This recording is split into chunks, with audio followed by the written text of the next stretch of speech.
Audience के लिए थोड़ा सा और इजी करते हैं, एक्सेसिव मैस्टरबेशन आप किसे कहते हो और हेल्दी मैस्टरबेशन क्या होती है? So see, I feel that all self stimulation is wrong.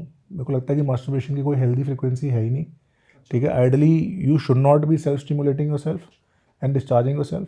But problem is Western culture, late marriages, ठीक है.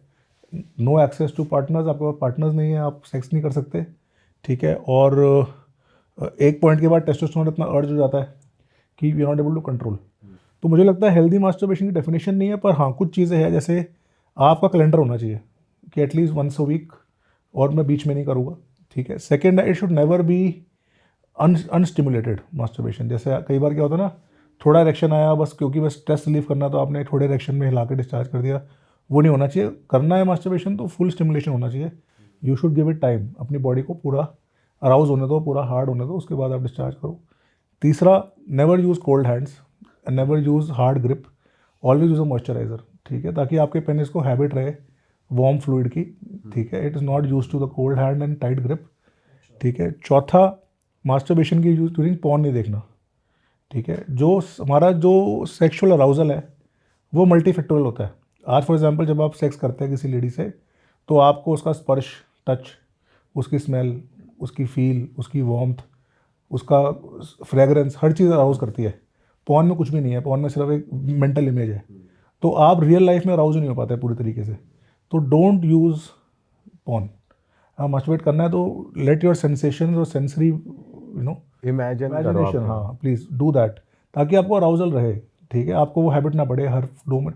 इतने पेशेंट्स आते हैं मेरे पास जिनकी प्रॉब्लम ये है कि सर हमको शादी हुआ है 3 महीने हुआ है और वाइफ में इंटरेस्ट खत्म हो गया, ठीक है. अब मेरे को वाइफ से अराउजल नहीं होता है. क्यों? क्योंकि उनको हैबिट ही नहीं है एक लड़की को 2 मिनट से ऊपर देखने की, ठीक है. They want a new porn every day. You can not do that in real life, ठीक है. आपको एक रियल लाइफ लेडी से ज़िंदगी निकालनी है ना, तो you have to generate the ability to get aroused on thinking.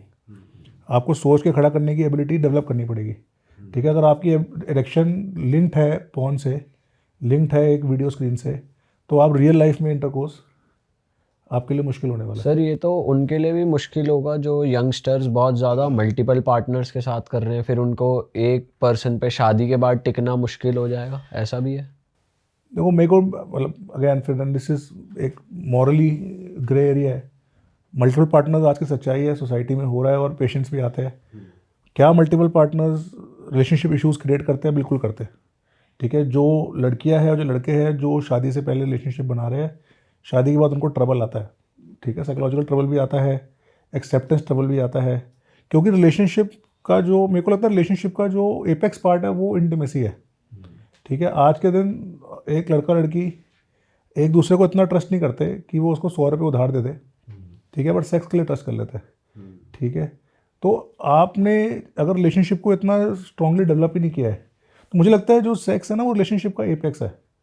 Sex should happen when the relationship is mature, ठीक है. जो इमेच्योर सेक्स हो रहा है मल्टीपल पार्टनर से हो रहा है, तो उसमें आप कहीं ना कहीं अपने रिलेशनशिप को डेवलप करना सीख ही नहीं रहे हो. यू नेवर, आप वो ट्रस्ट डेवलप नहीं कर रहे हो, आप वो प्यार डेवलप नहीं कर रहे हो, आप वो एक रिलेशनशिप लंबे टाइम का डेवलप ही नहीं कर रहे हो. तो कहीं ना कहीं प्रॉब्लम्स तो लॉन्ग टर्म में आती है. पर क्या उससे ईडी होता है? मतलब दैट इज़ अगेन, मतलब आई am not very sure. Sir एक प्रॉब्लम और है कि ये ईडी आइडेंटिफाई नहीं कर पाते कुछ लोग सही टाइम पे, अब पता नहीं चल पाता ये एग्जैक्टली वही है. ये कुछ लोग इग्नोर कर देते कि ठीक है अभी नहीं हो रहा, हो जाएगा बाद में, क्या पता अगली बार हो जाए. तो आइडेंटिफाई कैसे करे इंसान कि मेरे को इरेक्टाइल डिसफंक्शन है, खड़ा नहीं हो रहा? देखो एक बहुत बड़ा जो इरेक्टाइल डिसफंक्शन का परसेंटेज ऑफ पेशेंट्स है ना, उनको ईडी है नहीं, उनको एंग्जाइटी है. It's called as performance anxiety. मतलब वो फर्स्ट टाइम इंटरकोर्स कर रहे हैं या फर्स्ट टाइम गर्लफ्रेंड से मिल रहे हैं, उतना कॉन्फिडेंस नहीं है, करना नहीं आ रहा है. या आज के दिन ज़माना वेब सीरीज़ का है. वेब सीरीज़ में जो धमाकेदार सेक्स हो रहा है टीवी के ऊपर, अब वो रियल लाइफ में तो इतना धमाकेदार होता नहीं है, ठीक है, कि बिस्तर भी हिल रहा है, होटल भी हिल रहा है, हॉस्पिटल भी हिल रहा है, तो वो सब तो नहीं होता. तो हम कई बार जाते हैं सेक्स करने ओवर एक्सपेक्टेशन से, या फिर आपस में इतनी बातें कर ली होती है, हम ऐसे कर देंगे, हाँ वैसे कर बिल्कुल देंगे. बिल्कुल. अब मैंने 10 पोजीशन करनी है और मैंने ये भी करना है, वो भी करना है. और ये एक्सपेक्टेशन सिर्फ आदमी की नहीं है, वो औरत की भी है, जो गर्लफ्रेंड है या वाइफ है उसकी भी है, वो भी देख के आ रही है. तो उसको भी लगता है पता नहीं क्या होने वाला है, ठीक है. तो इतने हाई परफॉर्मेंस प्रेशर में आदमी का टाइट ही नहीं होता, ठीक है. तो उसको ईडी हो जाता है. और उसका रीज़न साइंटिफिक है. It's called as fear response. अगर आप किसी चीज़ को बहुत ज़्यादा सोच लोगे, ओवर थिंक कर लोगे, चाहे वो पॉडकास्ट ही हो, फॉर एग्जाम्पल आज मैं पॉडकास्ट कर रहा हूँ और मैं बहुत सोच लूँ उसके बारे में तो मैं बोल ही नहीं पाऊंगा। जैसे स्टेज फ्राइट होता है, आप स्टेज पे गए बोल नहीं पाए, या जैसे आपके सामने शेर खड़ा हो गया, कोई शेर है तो आप डर जाओगे तो आपका खड़ा ही नहीं होगा, because our body's response becomes fear. Fear में क्या होगा कि all the blood goes to the brain, ठीक है, एंड एवरीथिंग शट्स डाउन। तो इतना हाई परफॉर्मेंस एंजाइटी के अंदर आदमी परफॉर्म नहीं कर पाता, ठीक है, तो उसको लगता है उसको ईडी हो गया।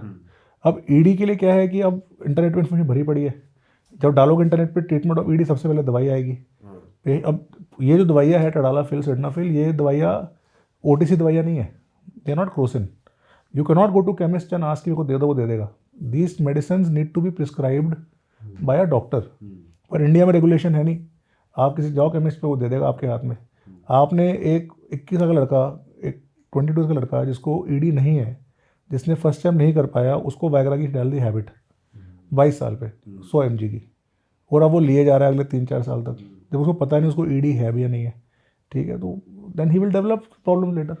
फिर वो आते हैं कि सर मेडिसिन की हैबिट है, 7 साल हो गए खाते हुए, अब मेडिसिन से भी नहीं हो पा रहा है, अब मेरी शादी हो रही है, अभी तक तो मैंने कर लिया, महीने में 2-3 महीने में मिलता हूँ, कर लिया, अब मेरी शादी हो रही है and I am not able to do it, मेरी शादी हो गई है, I am not able to do it, ठीक है, then you have to taper them off. फिर आपको उनकी ट्रीटमेंट स्टार्ट करनी पड़ती है, आपको उनका वायग्रा टेपर ऑफ करना पड़ता है, make their body use to natural actions. कर सकते हैं, ट्रीटमेंट्स अवेलेबल है, बट इट टेक्स टाइम। पर उस दौरान में वो तब है जब वो आप पे सही पहुंच जाए। सही बात है। पहुंचते नहीं है पेशेंट्स।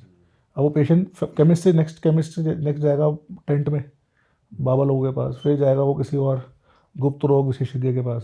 सर ये टेंट वाले तो ख़राब ही कर देते हैं और सिस्टम, या कुछ सही भी करते टेंट वाला कैसे ट्रीटमेंट करेगा मुझे बताओ।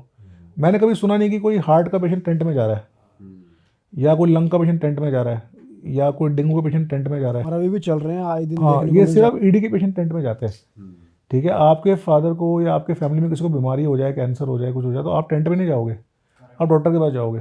पर ईडी में क्योंकि इतनी ज़्यादा एम्बेरसमेंट है, शर्म है, किसी से बात नहीं कर सकते, दोस्त से बोलोगे वो हंसेगा, घर पे बोलोगे तो पेरेंट्स में बात फैल जाएगी, वाइफ से डिस्कस नहीं कर सकते, वाइफ वैसे ही आपसे रोज़ चिल्लम चिल्ली कर रही है कि आपसे हो नहीं पा रहा है, आपकी वैसे ही, तो आप क्या करते हो, आप डर के मारे क्या करोगे, टेंट में घुसेगा फिर तो आदमी। अब टेंट में जाओगे तो टेंट वाले को तो बड़ा सिंपल है, वो आपको सांडे का तेल देगा।